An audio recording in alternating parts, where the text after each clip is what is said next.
Bom dia, estamos em mais uma versão do podcast Cônica Minolta e agora aqui na Hospitalar de 2023. E iniciamos a nossa jornada com um podcast muito especial e com um convidado que veio falar um pouquinho sobre a importância da engenharia clínica e o futuro da saúde. Eu vou convidar aqui para conversar com a gente e se apresentar, José Ricardo, nosso gerente executivo de engenharia clínica do maior hospital privado da América Latina, a Beneficência Portuguesa, formado em engenharia elétrica e também com MBA na gestão da saúde. Muito bom dia, José, tudo bem? Bom dia, tudo bom? Obrigado pelo convite, é um prazer estar aqui com vocês, sempre entre amigos, muito legal.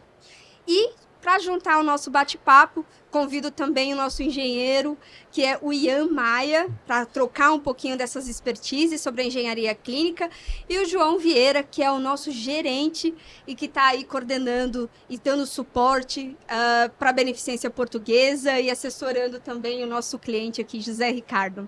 Muito bom dia para vocês. E a gente vem conversando sobre um assunto muito importante, né? Sobre o futuro da saúde. E eu acho que a engenharia clínica cada vez mais tem um papel mais relevante, né, dentro do hospital. E aí eu queria começar um pouquinho a explorar sobre esse cenário da engenharia clínica dentro do Brasil. Como, né, tem trabalhado em cima dessas novas tecnologias e como tem se posicionado também em frente ao hospital e as responsabilidades. Muito bom. Bom dia também, Bom dia, Johnny. Bom dia.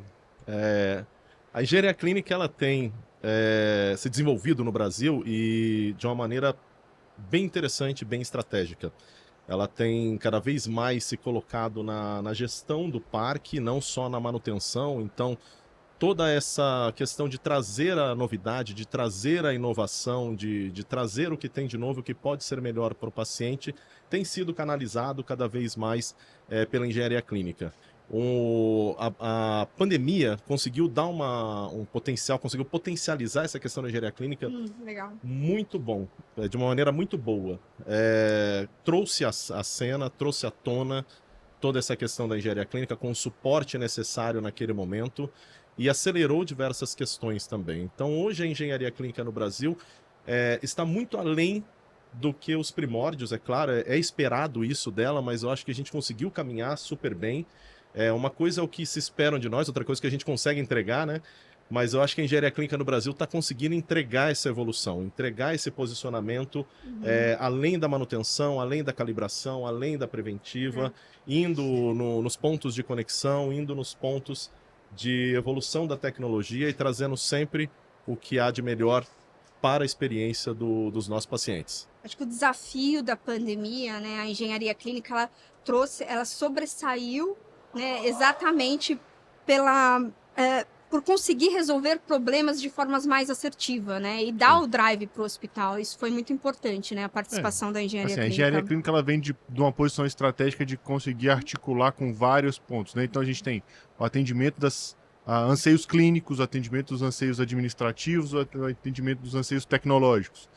E a engenharia clínica veio crescendo a sua relevância, né? Ela veio ganhando cada vez mais espaço por decisões bem tomadas, né? Então a engenharia clínica vem com uma inteligência diferente de decisão, vem com uma visão macro, mais estratégica. E a luz, né? A notoriedade ainda em crescente, né? Eu imagino que a engenharia clínica ainda vem crescendo a sua relevância. Teve um destaque grande no período da pandemia, justamente por essa junção em um cenário que precisava de uma gestão de caos, vamos colocar assim, onde a efetividade da engenharia clínica assim, ganhou luz, ganhou nota, né? Chegou num ponto assim, a gente precisa estabelecer. Então, acho que essa crescente, você viveu essa notoriedade, a gente vê, né, cada vez mais pungente as engenharias clínicas nas instituições com essa relevância dessa visão, né? Então, e aí, talvez puxando um gancho da tua resposta, Zé Ricardo, falando um pouco da pandemia, como você comentou, a engenharia clínica é muito mais colaborativa, né? Como você falou antes, a engenharia clínica era aquele papel de que a instituição fazia a aquisição de equipamento e a engenharia clínica se virava para consertar, dar manutenção, fazer tudo isso. Eu acho O que... laboratório de eletrônica, né? Exato, eu acho que hoje a engenharia clínica ela tá nesse passo anterior de ajudar a instituição na compra do equipamento, na melhor solução, não só na qualidade de imagem, mas como geral para o paciente final. Isso é muito importante. E aí, pegando esse gancho, até na tua resposta que você falou com relação à parte da pandemia, a engenharia clínica tem um papel fundamental nessa parte da pandemia. Eu queria ouvir um pouquinho de você, como é que a engenharia clínica ajudou nesse sentido com relação à conectividade, inteligência artificial dentro da engenharia clínica, e até então talvez que você pudesse lembrar um pouquinho melhor, né, essas mudanças. Porque aí. Hoje é uma dor até para nós, né? Tá mudando e mudando muito rápido. A gente está deixando de falar muito de hardware e começando a falar de IoT, IA, conectividade, como o João colocou ali. Acho que é um bom ponto para a gente trazer também qual o posicionamento da engenharia clínica frente a essas novidades, esses desafios. Hoje a evolução da tecnologia ela está muito nesse sentido, né? Você olha para uma tecnologia e você não vê grande evolução no hardware.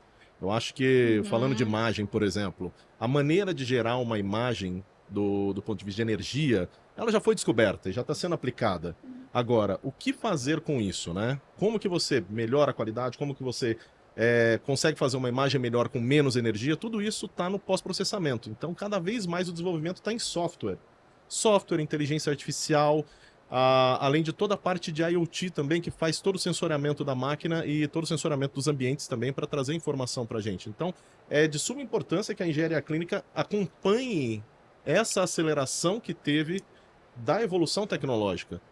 A pandemia, ela nos trouxe, claro, tudo que nós vimos, a quantidade de pessoas que morreram, toda essa mudança de comportamento e até problemas psicológicos, mas, por outro lado, ela trouxe uma aceleração tecnológica muito grande. E a gente precisa estar atento a isso, porque senão a gente fica para trás. Está vindo numa velocidade absurda. Exato. Cada feira que a gente vem, a cada evento que a gente participa, a gente vê uma nova evolução e sempre voltado para o desenvolvimento de software, para a melhoria da tecnologia no ponto de vista do pós-processamento. Sempre ali na conectividade. Então é muito importante estar antenado nesse ponto. O engenheiro clínico que perder essa velocidade, que perder esse passo bom, perdeu o link, né? Justamente. Perdeu o link, vai... E a parte da colaboração e de educação também, né? Exato. Porque é fazer a tecnologia trabalhar para o hospital e não fazer o técnico radiologista ficar refém da tecnologia, Sim. né? Então, acho que vem também a engenharia clínica com essa parte colaborativa que o João trouxe e educacional também, né? Ajudar ali dentro da instituição. E junto com as tecnologias também vem os desafios e as regras, né? Sim.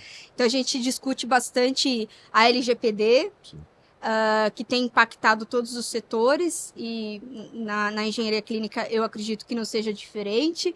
Então, eu queria entender essa parte de LGPD, cibersegurança, como que a gente está inovando, entendendo, educando, né, e colaborando junto do hospital, né, frente a essas novas regras que são impostas por conta das novas tecnologias. Eu acho que foi trazido de uma maneira bem interessante à mesa, a maneira que a engenharia clínica faz as conectividades, né, das conexões dentro do hospital. E trazendo um conceito bem atual, que tem se falado bastante, eu acredito que a engenharia clínica está se tornando um hub dentro do hospital. Então, de conexões entre as áreas e tudo mais. Então, quando a gente fala de cibersegurança, fala de LGPD, que talvez fosse um tema de TI, ele está diretamente relacionado também à engenharia clínica, porque é canalizado através das tecnologias. As informações, os dados estão dentro das tecnologias, circulam por elas, passam pelo PACS, e tudo isso acaba passando pela tecnologia médica. E a cibersegurança relacionada à conectividade, cada vez mais nós queremos que o equipamento seja conectado. Nós queremos que tenham a visão sobre um erro, que a antecipação do erro aconteça para que a gente evite paradas, mas que a gente possa também trabalhar com essas informações de uma maneira integrada, que eu não precise ficar buscando no equipamento e transcrevendo e ter um ser humano fazendo essa transcrição, que isso possa ser de uma maneira conectada e automática, e tudo isso traz cada vez mais exposição para as tecnologias. Então, ser esse hub, é claro que o engenheiro clínico não vai ser aquela pessoa especialista na cibersegurança, especialista em LGPD, mas ele precisa ser o hub que canaliza isso. O link, né? Ele precisa trazer a equipe adequada de segurança em tecnologia, conectar com as máquinas, colocar a segurança adequada, conectar com o fornecedor, para que o nosso cliente receba, o nosso usuário, o nosso cliente, paciente receba a melhor experiência. E aí talvez pegando um gancho nesse tema especificamente, Zé, porque assim, a engenharia clínica, na verdade, hoje ela tá no centro de tudo ali. Então o médico deu um problema, ele acionou a engenharia clínica, que tem que acionar o fornecedor, que tem que acionar a TI, que tem que acionar. Então a engenharia clínica hoje, nesse hub aí, nessa tua resposta, entender no teu feeling, qual que é o perfil hoje do engenheiro clínico daqui para frente, assim? Como é que você vê essa questão de qual que seria essa transição e qual que é o perfil de um engenheiro clínico hoje dentro do ambiente hospitalar, né? Que a gente está falando hoje do maior hospital da América Latina e com a propriedade que você pode falar. Então eu queria ouvir um pouquinho de você, qual que seria esse cenário hoje para o engenheiro clínico para lidar com essas diversas áreas e ser esse hub dentro do hospital numa instituição tão importante como a BP. Sim. Eu acho que o perfil ele está saindo cada vez mais de um perfil técnico focado, profundo, para um perfil que consegue conectar e consegue lidar com todas essas temáticas, né? Então, é claro, tem que ter um background, e esse background ainda continuamos sendo engenheiros, até que a área chama engenharia clínica, né? É um background importante de ser feito, né? Exatamente. Então, continuamos engenheiros, não saímos daí, mas é importante a gente agregar conhecimento. O conhecimento do momento é a transformação digital, é a conectividade, é a inteligência artificial. Então, esses temas estão em qualquer instituição de ensino, você consegue cursos, MBAs, pós-graduações, especializações nesses temas, e eles são muito importantes. Para talvez o engenheiro clínico virar a pessoa de segurança da informação? Não, mas para que ele tenha fluência na conversa com essa pessoa. Da mesma forma que lá na faculdade a gente acaba estudando fisiologia para ter fluência com o médico, a gente estuda engenharia para ter fluência com os fabricantes, a gente tem que estudar também a parte de TI, para ter fluência nesse novo mundo que está chegando. Ele está chegando faz tempo, está conectado há muito tempo, mas agora deu aquela aceleração, né? Justamente para fortalecer a posição do hub que a engenharia clínica tende a seguir, né? A posição do hub de assim, comunicar entre as várias áreas, movimentar entre as várias áreas e tornar todas elas eficientes, né? Então a gente sobe toda a eficiência quando a gente tem um hub bem estabelecido. Sim. Então é importante frisar, né, que assim, a figura ela vem ganhando essa eficiência porque a gente tem tecnologia avançando e correndo, assim, alcançando, né, novos patamares de eficiência. Daí, Zé Ricardo, é importante a gente pensar, né, no mercado que a gente atua com com maior expressão, né, que é o mercado da radiologia. O que você está vendo como futuro da radiologia? Para onde você acha, na sua visão de engenheiro clínico, desse hub que a gente tenta fortalecer, para onde você julga que estamos indo, vamos colocar assim? Mais um ponto do hub, né? A conexão do negócio, né? A radiologia, ela tem um desafio muito grande. Quando a gente fala do raio-x, a mamografia acho que está muito melhor resolvida. A mamografia ela já tem o seu lugar na saúde da mulher, o seu lugar no combo. Tem uma posição melhor também nas fontes pagadoras, a gente consegue repasses mais interessantes, então é um negócio bastante interessante. A gente tem esse desafio para a radiologia convencional. A gente precisa trazer, vou até melhorar, para a radiologia digital, certo? Então, na radiologia digital, a gente precisa trazer exatamente essa eficiência. Entregar isso para o cliente, trazer isso para nós. Isso é uma coisa que é muito importante. Como que nós conseguimos ser cada vez mais eficientes com o nosso processo? Então, a digitalização é um caminho, as inteligências artificiais, os processos que ajudam na reconstrução, os processos que ajudam o médico no laudo, para que tudo seja acelerado e a gente consiga ter cada vez um custo otimizado para que a gente consiga rebater os repasses que a gente tem. E, é claro, agregar valor. Agregar valor com uma radiologia em movimento que possa trazer uma visão melhorada das articulações. Eu acho isso fantástico hoje. A gente lembra que a gente assistia quando era pequenininho, a gente assistia no Pica-Pau, né? E hoje é realidade, né? Então hoje tem lá, a gente não passa atrás de um biombo, mas a gente tem essa solução. Eu acho que isso também é um ponto futuro, porque isso agrega valor, isso gera novo produto, isso traz novos ganhos.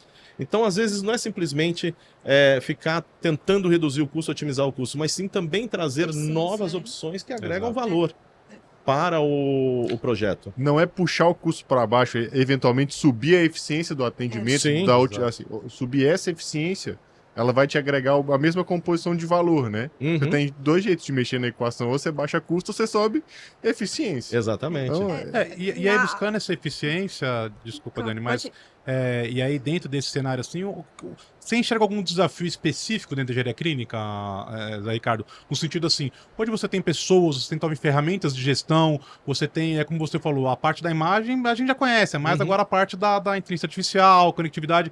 Existe alguma área específica onde você vê um desafio maior hoje para a engenharia clínica atuar de forma mais... buscar essa eficiência de forma mais constante, você disse? Essa questão em si já é o grande desafio. Essa busca, porque a gente estava muito acostumado a ficar na questão técnica, né? De ficar vendo como que a gente baixa o custo ali dentro do nosso departamento. E hoje nós somos convidados a trazer tecnologias para dentro da instituição que gerem valor ou que reduzam o custo operacional, não o custo de manutenção.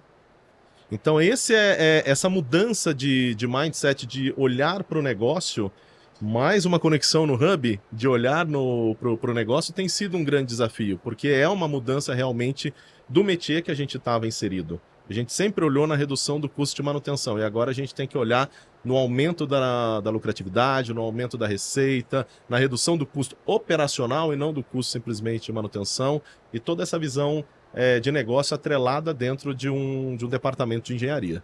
É isso que eu até ia falar e comentar. Porque a rejeição de uma imagem, por exemplo, no raio-x, ela tem um impacto muito maior na cadeia do que em outros exames, né? Porque a gente tem margens realmente muito espremidas.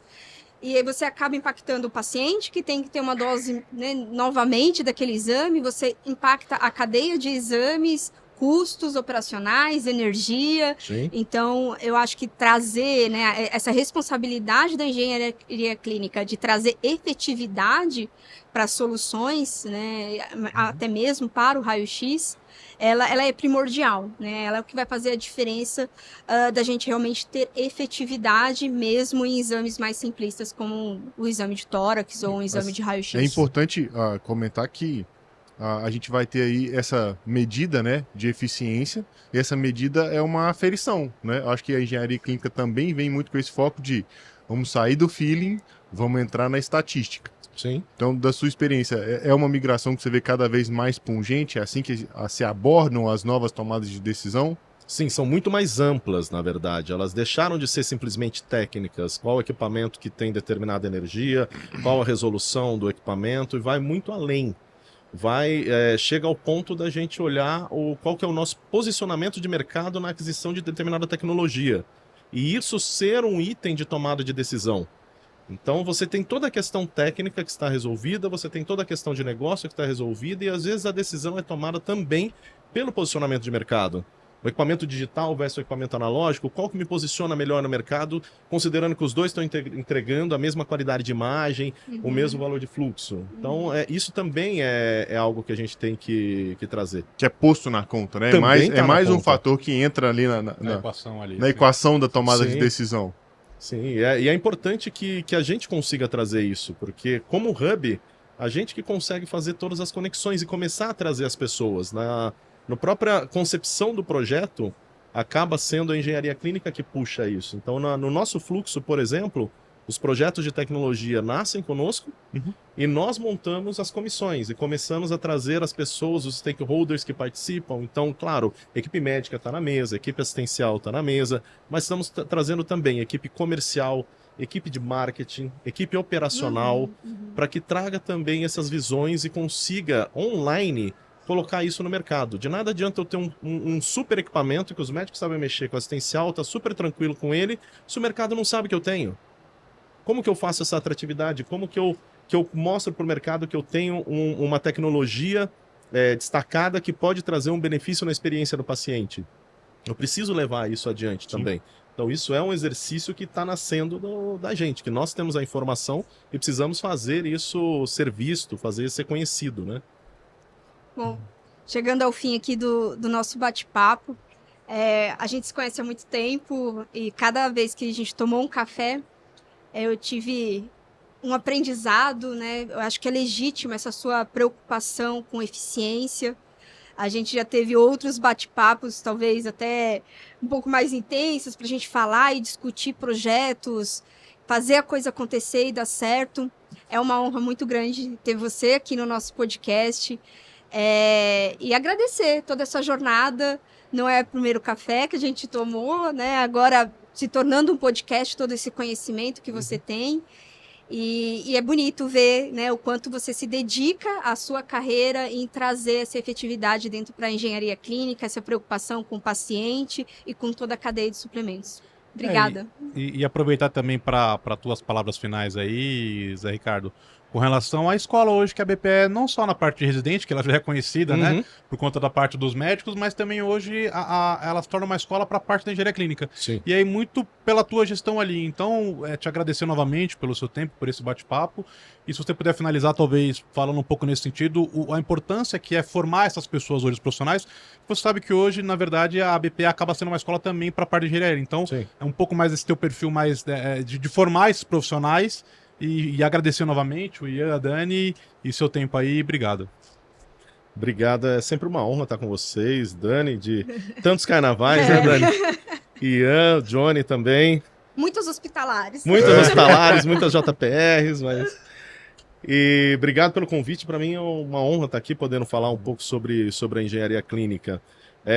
Bom, o desenvolvimento de carreira, o que eu penso? Hoje eu estou... E o verbo é realmente esse, eu estou engenheiro clínico, eu estou gerente executivo na BP, e o que eu vou deixar de legado, né? O que eu vou deixar para os próximos que virão? Então, isso é que me move, o que eu estou deixando para que aquelas pessoas que estão trabalhando comigo possam galgar novas posições, e aonde eu estou colocando a engenharia clínica enquanto eu estou dentro da instituição. Então, eu sempre busco muito isso.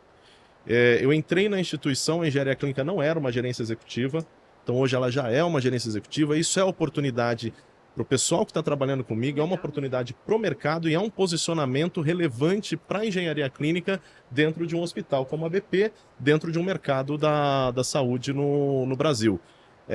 Dar esse espaço, dar essa abertura, buscar esse posicionamento, eu acho que é o primeiro passo.